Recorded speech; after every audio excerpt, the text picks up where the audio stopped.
دوستو، خداوند کا کلام آپ تک پہنچا ہے۔ پلیز لائک اور شیئر لازمی کیجیے۔ God bless you. اے خداوند، میری دعا سن اور میری فریاد تیرے حضور پہنچے۔ میری مصیبت کے دن مجھ سے روپوش نہ ہو۔ اپنا کان میری طرف جھکا۔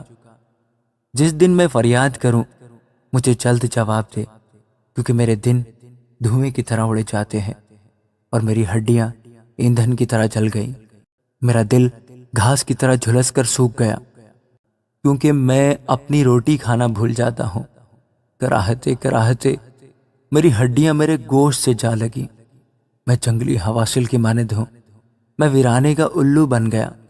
میں بے خواب اور اس گھوڑے کی مانند ہو گیا ہوں جو چھت پر اکیلا ہو۔ میرے دشمن مجھے دن بھر ملامت کرتے ہیں۔ میرے مخالف دیوانہ ہو کر مجھ پر لعنت کرتے ہیں، کیونکہ میں نے روٹی کی طرح راکھ کھائی اور آنسو ملا کر پانی پیا۔ یہ تیرے غضب اور قہر کے سبب سے ہے، کیونکہ تو نے مجھے اٹھایا اور پھر پٹک دیا۔ میرے دن ڈھلتے سائے کی مانند ہیں اور میں گھاس کی طرح مرجھا گیا ہوں۔ لیکن تو اے خداوند ابد تک رہے گا اور تیری یادگار پشت در پشت رہے گی۔ تو اٹھے گا اور سیون پر رحم کرے گا، کیونکہ اس پر ترس کھانے کا وقت ہے۔ ہاں، اس کا معین وقت آ گیا ہے، اس لیے کہ تیرے بندے اس کے پتھروں کو چاہتے اور اس کی خاک پر ترس کھاتے ہیں۔ اور قوموں کو خداوند کے نام کا اور زمین کے سب بادشاہوں کو تیرے جلال کا خوف ہوگا، کیونکہ خداوند نے سیون کو بنایا ہے، وہ اپنے جلال میں ظاہر ہوا ہے۔ اس نے بے کسوں کی دعا پر توجہ کی اور ان کی دعا کو حقیر نہ جانا۔ یہ آئندہ پشت کے لیے لکھا جائے گا، اور ایک قوم پیدا ہوگی جو خداوند کی ستائش کرے گی، کیونکہ اس نے اپنے مقدس کی بلندی پر سے نگاہ کی۔ خداوند نے آسمان پر سے زمین پر نظر کی تاکہ اسیر کا کراہنا سنے اور مرنے والوں کو چھڑا لے، تاکہ لوگ سیون میں خداوند کے نام کا اظہار اور یروشلم میں اس کی تعریف کریں۔ جب خداوند کی عبادت کے لیے قومیں اور مملکتیں مل کر جمع ہوں، اس نے راہ میں میرا زور گھٹا دیا، اس نے میری عمر کوتاہ کر دی۔ میں نے کہا، اے میرے خدا، مجھے آدھی عمر میں نہ اٹھا۔ تیرے برس پشت در پشت ہیں، تو نے قدیم سے زمین کی بنیاد ڈالی۔ آسمان تیرے ہاتھ کی صنعت ہے، وہ نیست ہو جائیں گے پر تو باقی رہے گا، بلکہ وہ سب پوشاک کی مانند پرانے ہو جائیں گے۔ تو ان کو لباس کی مانند بدلے گا پر وہ بدل جائیں گے، پر تو لا تبدیل ہے اور تیرے برس لا انتہا ہوں گے۔ تیرے بندوں کے فرزند برقرار رہیں گے اور ان کی نسل تیرے حضور قائم رہے گی۔ اے میری جان، خداوند کو مبارک کہے، اور جو کچھ مجھ میں ہے اس کے قدوس نام کو مبارک کہے۔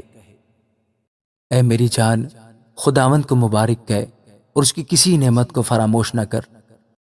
وہ تیری ساری بدکاری کو بخشتا ہے، وہ تجھے تمام بیماریوں سے شفا دیتا ہے، وہ تیری جان ہلاکت سے بچاتا ہے، وہ تیرے سر پر شفقت اور رحمت کا تاج رکھتا ہے، وہ تجھے عمر بھر اچھی اچھی چیزوں سے آسودہ کرتا ہے۔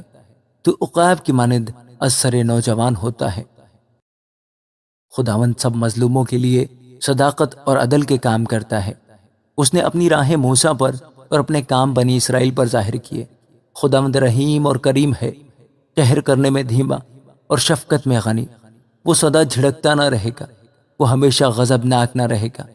اس نے ہمارے گناہوں کے موافق ہم سے سلوک نہیں کیا اور ہماری بدکاریوں کے مطابق ہم کو بدلہ نہیں دیا، کیونکہ جس قدر آسمان زمین سے بلند ہے، اسی قدر اس کی شفقت ان پر ہے جو اس سے ڈرتے ہیں۔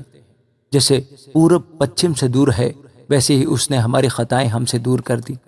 جیسے باپ اپنے بیٹوں پر ترس کھاتا ہے، ویسے ہی خداوند ان پر جو اس سے ڈرتے ہیں ترس کھاتا ہے، کیونکہ وہ ہماری سرشت سے واقف ہے۔ اسے یاد ہے کہ ہم خاک ہیں۔ انسان کی عمر تو گھاس کی مانند ہے، وہ جنگلی پھول کی طرح کھلتا ہے کہ ہوا اس پر چلی اور وہ نہیں، اور اس کی جگہ اسے پھر نہ دیکھے گی۔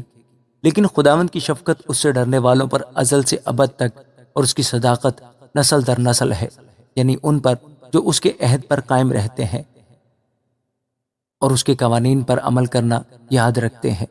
خداوند نے اپنا تخت آسمان پر قائم کیا ہے اور اس کی سلطنت سب پر مسلط ہے۔ اے خداوند کے فرشتوں، اس کو مبارک کہو، تم جو زور میں بڑھ کر ہو، اس کے کلام کی آواز سن کر اس پر عمل کرتے ہو۔ اے خداوند کے لشکروں، سب اس کو مبارک کہو، تم جو اس کے خادم ہو، اس کی مرضی بجا لاتے ہو۔ اے خداوند کی مخلوقات، سب اس کو مبارک کہو، تم جو اس کے تسلط کے سب مقاموں میں ہو۔ اے میری جان، تو خداوند کو مبارک کہہ، اے میری جان، تو خداوند کو مبارک کہہ۔ اے خداوند میرے خدا، تو نہایت بزرگ ہے، تو حشمت اور جلال سے ملبس ہے، تو نور کو پوشاک کی طرح پہنتا ہے اور آسمان کو سائبان کی طرح تانتا ہے۔ تو اپنے بالا خانوں کی شہتیر پانی پر ٹکاتا ہے، تو بادلوں کو اپنا رتھ بناتا ہے، تو ہوا کے بازوؤں پر سیر کرتا ہے، تو اپنے فرشتوں کو ہوائیں اور اپنے خادموں کو آگ کے شعلے بناتا ہے۔ تو نے زمین کو اس کی بنیاد پر قائم کیا تاکہ وہ کبھی جنبش نہ کھائے۔ تو نے اس کو سمندر سے چھپایا جیسے لباس سے، پانی پہاڑوں سے بھی بلند تھا، وہ تیری جھڑکی سے بھاگا، وہ تیری گرج کی آواز سے جلدی جلدی چلا، اس جگہ پہنچ گیا جو تو نے اس کے لیے تیار کی تھی۔ پہاڑ ابھر آئے، وادیاں بیٹھ گئیں، تو نے حد باندھ دی تاکہ وہ آگے نہ بڑھ سکے اور پھر لوٹ کر زمین کو نہ چھپائے۔ وہ وادیوں میں چشمے جاری کرتا ہے جو پہاڑوں میں بہتے ہیں، سب جنگلی جانور ان سے پیتے ہیں، گورخر اپنی پیاس بجھاتے ہیں، ان کے آس پاس ہوا کے پرندے بسیرا کرتے ہیں اور ڈالیوں میں چہچہاتے ہیں۔ وہ اپنے بالا خانوں سے پہاڑوں کو سیراب کرتا ہے، تیری صنعتوں کے پھل سے زمین آسودہ ہے۔ وہ چوپایوں کے لیے گھاس اگاتا ہے اور انسان کے کام کے لیے سبزہ، تاکہ زمین سے خوراک پیدا کرے، اور میں جو انسان کے دل کو خوش کرتی ہے، اور روغن جس کے چہرہ کو چمکاتا ہے، اور روٹی جو آدمی کے دل کو توانائی بخشتی ہے۔ خداوند کے درخت شاداب رہتے ہیں، یعنی لبنان کے دیودار جو اس نے لگائے، جہاں پرندے اپنے گھونسلے بناتے ہیں۔ صنوبر کے درختوں میں لکلک کا بسیرا ہے۔ اونچے پہاڑ جنگلی بکروں کے لیے ہیں، چٹانیں صافانوں کی پناہ کی جگہ ہیں۔ اس نے چاند کو زمانوں کے امتیاز کے لیے مقرر کیا۔ آفتاب اپنے غروب کی جگہ جانتا ہے، تو اندھیرا کر دیتا ہے، تو رات ہو جاتی ہے جس میں سب جنگلی جانور نکل آتے ہیں۔ جوان شیر اپنے شکار کی تلاش میں گرجتے ہیں اور خدا سے اپنی خوراک مانگتے ہیں۔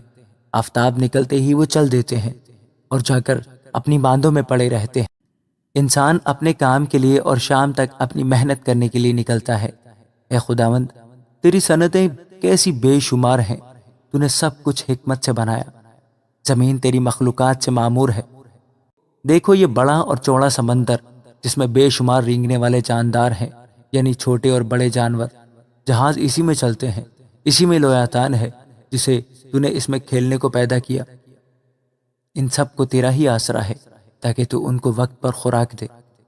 جو کچھ تو دیتا ہے یہ لے لیتے ہیں، تو اپنی مٹھی کھولتا ہے اور یہ اچھی چیزوں سے سیر ہوتے ہیں، تو اپنا چہرہ چھپا لیتا ہے اور یہ پریشان ہو جاتے ہیں۔